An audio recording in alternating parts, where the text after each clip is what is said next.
Yo, what's going on, everybody? It's your boy, No Cortisone Hinokaga, and we're doing something a little bit different today. Um, this is recording, and I wanted to do a review for the Demon Slayer Kimetsu no Yaiba Mugen Train the movie, which I saw twice.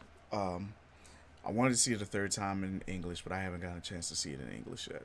But I wanted to talk a bit about this movie because, uh, one, this movie, at least like when it originally aired in, when it originally came out of movie theaters in Japan, has rose to what the number one is definitely the number one animated movie, uh, in Japan of all time during a pandemic, and also here in America, um, opening day, the big thing to beat was Mortal Kombat, and it beat Mortal Kombat in opening day, and I think it was maybe like a million, 2 million, 2 million. What is it? Tickets sold behind Mortal Kombat, but with less theaters showing the actual movie. It was almost half, I think, from what I saw. So that in itself is amazing, and a lot of people like say this series is overhyped. It's just your normal shonen trash, and I can understand those arguments about that. Demon Slayer, it does follow some of those regular shonen tropes, but it also one of the things that it does really well is it makes you care about the characters, all of the characters, like protagonists, antagonists, side characters. Like if you get to spend a little bit of time with them, you enjoy them. You get to maybe sometimes you see yourself in them, and that's something that I actually think a lot of shonen anime have been doing a lot lately. That makes them a lot better. You get to know these characters. You get to understand their motivations and why they are the way they are, and that's something I've really been appreciating about my Shonen Jump titles lately. Like you get really personal with these characters, and Demon Slayer Mugen Train uh, is definitely one of these is actually a really good case study of understanding our main character Tanjiro, which we just missed a minute ago from the slide. But like you really get personal with Tanjiro in the first season of Demon Slayer, and this movie also, I like to say, like unlike most shonen movies that we get, it's actually canon, and we know it's canon. Like it follows the next chapter, the next arc of the manga, which is the Mugen Train arc. So like everything that happened in this movie is canon. Like you kind of need to know what happened in this movie to understand what's going to happen in the next season of Demon Slayer. But there was a lot of this movie like, and I'm going to try to do this without being super spoilery, but there'll be like slight spoilers, and I'm gonna like from here on out anyway. There'll be slight spoilers. I'm not. I'm gonna try my best to not spoil, but so much. But like I can't really talk about the movie well without saying anything that might kind of give you a clue to what's gonna happen in the movie. But we we uh we start this movie off like exactly where the last season ended, where Tanjiro and Zenitsu, and I don't know why I can never remember the boar guy's name, even though he's one of the like he's definitely one of the best characters in the show. I don't know why I never remember his name, but they're jumping onto this train to meet up with Hashima, like forgive me for I'm a butcher. I'm gonna be butchering names and titles and stuff like that. Because there's been reportings of demons on this specific train, and they've been I think like at least like 40 people's come up missing. So like they're on the case. Like um so like I said, like one of the beginning of this movie, like they split this movie kind of into like they kind of split this movie in half. So half of the movie is actually I'll say thirds. So one of the things that winds up happening is like a lot of the we get to see the dreams of our main characters, and Tanjiro's dream is really personal, like especially for like if for anybody that has ever lost anybody, like he in his dream like he gets to see his family again, which if you didn't know from the first season, like Tanjiro's whole motivation for what he's doing is that his family were killed by demons and his little sister was turned into a demon herself. So we get to see what his life might have been like if they never had perished. And the whole time like he's in this dream state, he's realizing like, something just isn't quite right about this. Like I like it, I want to be here, but something's wrong. And like he eventually like figures it out and figures out that he's in a dream state. He's one of the first people to wake up. Which, by the way that he actually gets himself awake from this dream is by far one of the hardest things that you one of the hardest things you can see in like an anime for somebody to wake themselves up. And I have to give it to like a lot of people talk about these new shonen protagonists like Tanjiro and Deku from My Hero Academia specifically, and they be like, these guys are crybabies. They're always crying. They're always crying. They're always crying, and they're not wrong. They do cry a lot, but when it's time for them to go hard, they go hard. Like so, like you can't take that away from them. You just can't. Well, I'm talking about the story a little, going a little bit too deep. But Tanjiro wakes up, eventually gets his people gets up to, and they fight the demon that's in charge of this train. And so from here, I want to talk about the animation in this movie. I kind of want to segue a little bit. Um, it's very Demon Slayer esque. You know what I'm saying? It, when I say that, what do I mean specifically? What I mean specifically is this: Demon Slayer has like a art style that is of its own. Like as you can see from this little snippet right here, this little screenshot right here, like it has this really artsy. Uh, I don't know what kind of painting you call it. Like I kind of want to say it's an oil painting, but I'm not. I'm not sure. I don't know if you guys know, just let me know in the comments what kind of painting this is, and the my art people. Let me know what kind of painting this is, but it has a style like anything that like is elemental gets this very special art style that like it clashes with the backgrounds in like the best way possible. Like that's the only way I could put it, and it just makes it look so unique compared to a lot of the things you see in other a lot of the things that you see in other anime. So on top of that, so I'm gonna shout out to my favorite animation company, Ufotable. Ufotable just has this knack for rendering using like 3D. I think it's how they do it is they use 3D space and animate 2D things inside the 3D space. So we get like that spinning camera thing that like we get that spinning camera thing that you only can see in like well that kind of got popular. I would say with kind of with like the Matrix, like like the Neo bullet dodging thing, like that.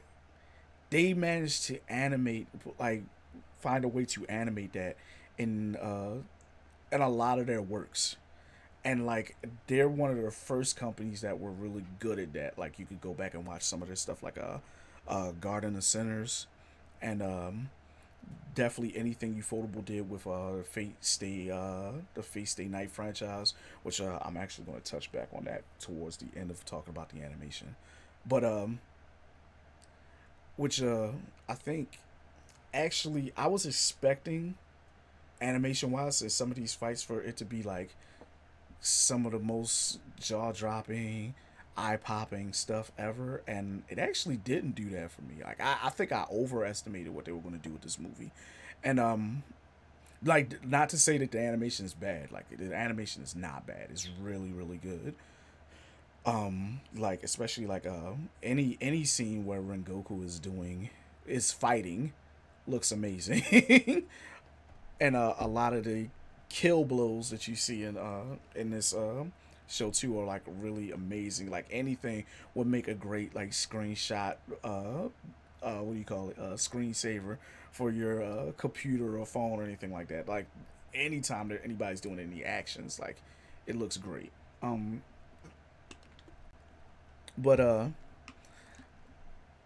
like I said, I think I overestimated what I was going to see, but again, I said it looked amazing. But one of the things that I did notice is like the amount of animation that they did for very small things, like the very opening scene of the movie. You see they're in this I think they were in like a well you see trees first and then you notice like it kind of pans down that you're in a cemetery, and I almost thought I wasn't in the right movie because for a second I was like, wait a minute, is this real? This isn't drawn, is it? And it takes a minute for your eyes to adjust to realize like, oh, this is real. This is actually real. And there was a couple other scenes that like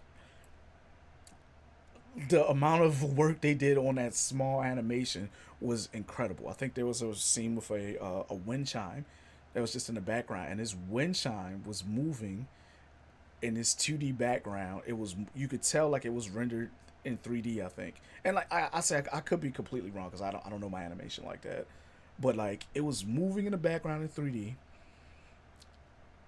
against like a 2D backdrop, and I was just like, how much money did you spend to animate just that small like thing that was on screen for maybe like 5 seconds? Like it really was amazing looking. Uh, but like I said again, like I overestimated what I thought I was going to see in this movie, and it's really because of the same company, Ufotable. They did this Fate Stay Night movie a year, the final Fate Stay Night movie like a year before, and some of the stuff I saw in that movie it was hands down the best animation of that year. Like if you've seen it, you know. If you haven't seen it, you might not know. But like if you wind up seeing a clip of it somewhere and you see it like in like 60 FPS, you know, 100 and uh, 4K, whatever the highest like you can see it in, you would know. Like so like that's why I was kind of overestimating, but by all means like the animation in this movie was amazing. It was great. Um back to the just the movie itself, like moving on from animation, I kind of want to talk about the pacing of the movie because pacing is a really big thing, at least for me personally, when I'm watching stuff. And like I want like when every the story needs to flow a certain way where it makes sense. Like you don't want to like just be kind of okay, this happened, floop, oh now this happened, floop, oh yeah, this happened, flashback, now we're going forward again. Like it's jarring. Like I think people don't fully understand how bad pacing can like destroy a movie or a series, and I think like it's something really big that you need to really really really be aware of. This movie did not have this problem. It almost didn't feel like a movie when I was watching it either. I think another I watched another review that I was about to say a friend. I don't know him. I wish I knew him though.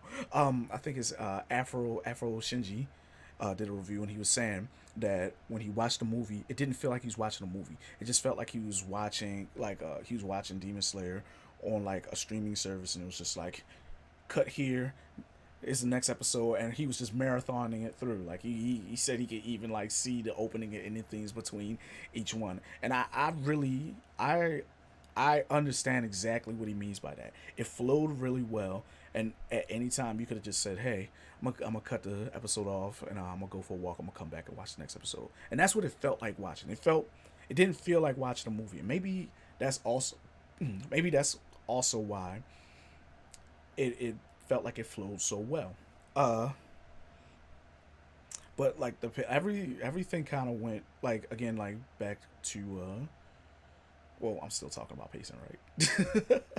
And like I said, this is just me riffing and putting my thoughts together. So like maybe one day when I get good at editing, I'll be able to edit like a really good review.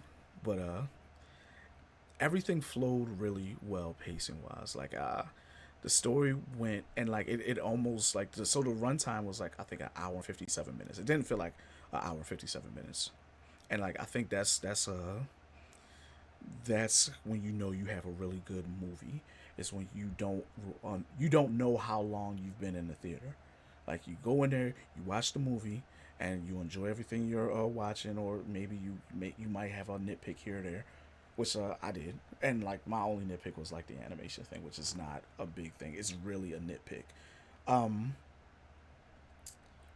but you go in there, you enjoy what you watch, and like it sticks with you afterwards, and you don't know how long you've been in there. Good pacing, you will not know how long you're in the theater for.